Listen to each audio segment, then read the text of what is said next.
Anda sedang mendengar Shockcast Original. Shock. Hai semua, saya Dr. Suwinsi. Inilah fasa pertama kehidupan saya iaitu pelajaran. Saya sebenarnya dilahirkan dalam satu family yang sangat tradisional dan ibu bapa saya pula sangat-sangat ketat. Bagi saya pula, saya merupakan seorang gadis yang tak pandai, memang bodoh dan sentiasa apa yang guru ajar pun saya langsung tak ingat. Jadi masa sekolah rendah, saya belajar dalam SRJKC Pui Chai, saya sentiasa mendapat markah yang sangat rendah dan masa itu saya gemuk pula. Saya digelar Godzilla dalam kelas saya. Jadi masa itu saya asyik nangis saja sebab saya bodoh, saya hodoh dan semua orang pun dah memang give up dengan saya dah. So masa itu saya memang tak tahu saya nak pergi mana, tapi hanya kurungkan saya sendiri di dalam bilik saya sendiri saja. Tapi saya sentiasa berfikir, aku tak nak seumur hidup sebegitu. Jadi saya nak bertukar ataupun saya nak berubah. Masa itulah yang saya mencuba strategi-strategi yang berlainan. Saya mengurung sendiri selama 20 jam satu hari, tak menonton televisyen, tak main dengan kawan, dan masa itu saya hanya baca dan juga hafal saja. Jadi satu demi satu, dan banyak orang yang cakap saya mungkin bodoh buat sebegitu dan tak berguna. Tapi disebabkan semua usaha ini, saya nampak ada perubahan dalam markah dan juga ada perubahan dalam prestasi saya di sekolah. Dan masa itu memang saya berasa malu juga pergi kelas ke ataupun bercakap dengan orang ke, tapi saya tak kisah dah. Waktu itu memang dalam masa situ memang gelap sampai saya tak nak lagi kurung diri dalam bilik saya lagi dah. Jadi saya nak berusaha lagi. Jadi bukan sahaja saya belajar bersungguh-sungguh, tapi juga saya volunteer pergi buat competition syarahan, competition menyanyi, semua lagi. Saya nak mencabarkan saya sendiri. Daripada situ, UPSR memang daripada seorang yang tak pandai sampai ke full straight A's. Tapi lepas UPSR, satu cabaran yang tinggi adalah untuk pergi ke sekolah Melayu. Sebab waktu kecil semua yang bertutur dalam bahasa Cina, tapi saya mengambil keputusan untuk pergi ke sekolah Melayu untuk sekolah menengah saya. Jadi masa itu pun susah sebab saya langsung tak bertutur dalam bahasa Melayu. Jadi untuk tahun yang pertama, saya duduk dengan semua kawan Melayu dan juga saya ikut saja apa yang mereka lakukan ataupun tulisan mereka sampai saya pergi 3 tuition Melayu untuk saya nak menguasai bahasa Melayu. Saya conquer satu demi satu. Masa itu pun daripada markah yang rendah sampai ke markah yang bagus. Tapi lepas SPM pula, aku nak mencabarkan lagi sebab hasrat saya adalah untuk pergi ke luar negara. Tapi bahasa Inggeris saya pula teruk, memang teruk. Setiap orang pun akan ketawa dan juga kawan saya pun cakap, sekarang you dah fasih dalam Melayu dan Cina, tapi Inggeris pula yang hancur, memang hancur.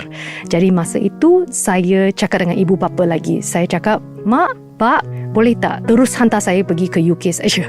So UK itu bukan Ulu Kelang, tapi memang United Kingdom. Jadi sampai ke situ, tahun pertama hampir fail. Okay? Sebab semua dalam bahasa Inggeris dan saya daripada science stream pergi ke law. Jadi untuk my first semester almost fail sebab saya tak ada langsung foundation untuk law dan juga peguaman semua ini sebab semua kena tulis dalam bahasa Inggeris dan bahasa Inggeris pula saya sangat perlahan. Jadi satu kali lagi saya pergi ke sangat ekstrim. Saya belajar 3-4 bulan di dalam kelas saya dan juga mengurungkan bilik saya kat UK yang kecil. Jadi 3-4 bulan saya tak keluar, hanya buat latihan, hanya buat semua praktis. Dan kadang-kadang saya tulis sampai tangan saya almost patah dan juga sangat-sangat letih. Namun masih saya teruskan perjalanan saya. Jadi daripada seorang yang mungkin semua guru kat universiti saya yang pandang rendah terhadap bahasa Inggeris saya sampai saya dapatkan markah yang sangat tinggi dan juga mendapatkan offer untuk meneruskan perjalanan peguaman saya. Tapi disebabkan minat saya dalam bidang seni, saya balik untuk bertanding dalam pertandingan Ratu Cantik, dan masa itu pun saya masih lagi teruskan master saya dalam perniagaan sebab saya rasa takut jikalau saya berhenti belajar. Dan lepas menang Ratu Cantik pula, saya pergi berlakon, saya pergi menyanyi, tapi semua pun saya berasa sunyi dan sesat. Dan masa itulah saya memberanikan diri saya sendiri. Saya pergi mengambil PhD. Masuk ke kelas, semua CEO, semua lagi pandai, semua lagi tua daripada saya dan lebih pengalaman daripada saya. Jadi masa itu memang saya berasa bahawa adakah saya dapat berjaya dalam tahap yang tinggi ini, sebab jikalau SPM ke, universiti ke, masih saya boleh pergi. Tapi PhD ini kita sentiasa cakap macam permanent head damage. Jadi masa itu memang setiap kali saya pergi kelas pun saya tak faham langsung sebab saya tak ditrainkan untuk membuat tesis. Jadi masa itu saya hampir nak give up. Tapi bernasib baik saya mendapat seorang profesor dan juga seorang supervisor. Dia seperti bonda saya dan dia cakap dengan saya, Wincy, walaupun anda perlahan, tapi anda panjangkan your PhD tempoh. Saya mengambil nasihat dia agar saya boleh bekerja sampai belajar sebab saya perlukan pengalaman untuk menulis dan juga saya perlukan untuk resume saya. Jadi saya mengambil iktibar dia. Saya teruskan perjalanan saya dalam entertainment, dalam bidang seni, tapi saya juga teruskan perjalanan PhD saya. Masa itu saya masih lagi beringat bahawa setiap hari saya pergi syuting sampai pukul 12.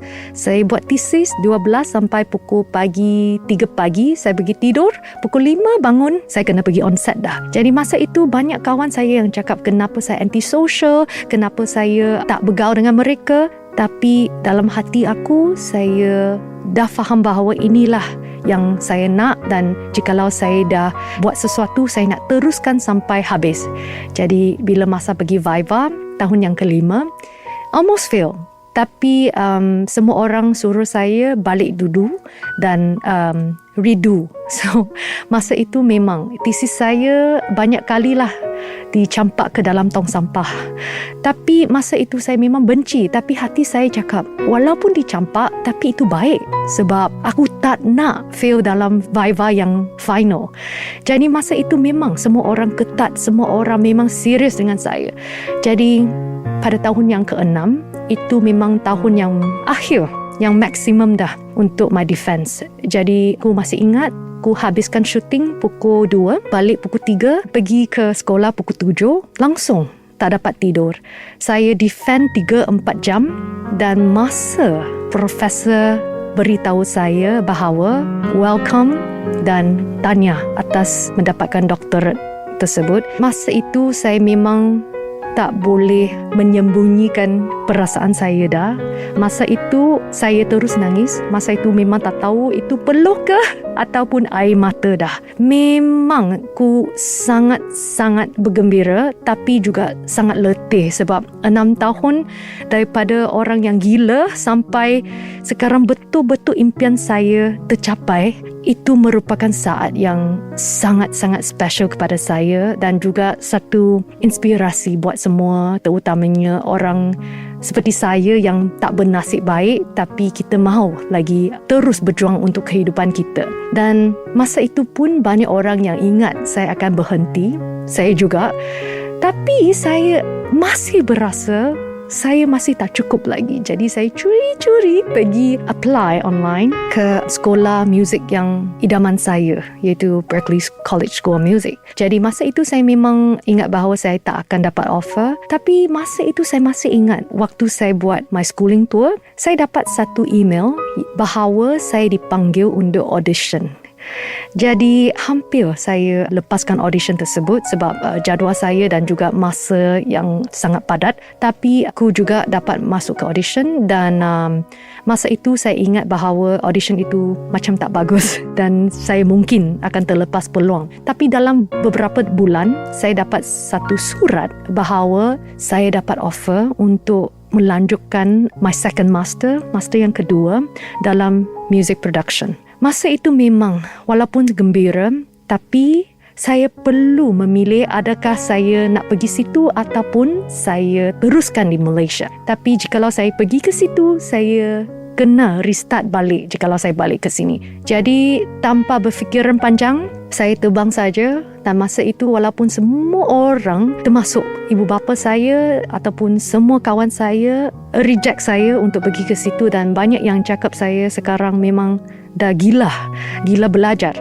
Tapi ku pergi juga. Masa kat Spain memang susah sebab saya bukan daripada bidang production tapi masuk technical saya memang susah dan saya juga masa itu ada masalah kewangan. Tapi saya tak nak henti. Jadi saya pergi ke interview untuk bekerja di dalam sekolah dan saya dapat pekerjaan dan teruskan perjalanan saya. Masa itu saya setiap hari belajar 20 jam dan juga saya bekerja juga 8 bulan. Saya memang tak tidur banyak dan masa itu pula sentiasa saya tutup social media account.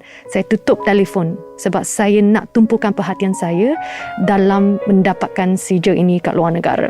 8 bulan dah berlalu, saya dapat my second master dan juga saya dapat offer untuk teruskan fellowship saya dan semua berjalan secara lancar. Tapi semua saya bekerja daripada bawah dan lepas semua lagi, saya beranikan saya sendiri untuk dapatkan my second PhD. Dan semua inilah barulah satu permulaan untuk perjalanan saya yang akan datang. Dan kepada semua yang ada masalah dengan pelajaran, nasihat daripada saya Dr. Suwinsi, teruskan saja tapi dengan hati yang tabah, hati yang cekal dan juga jangan takut kekalahan. Itu pesanan saya. Untuk yang seterusnya, banyak lagi cerita yang saya akan ceritakan secara perinci. Jadi, nantikanlah untuk episod yang akan datang.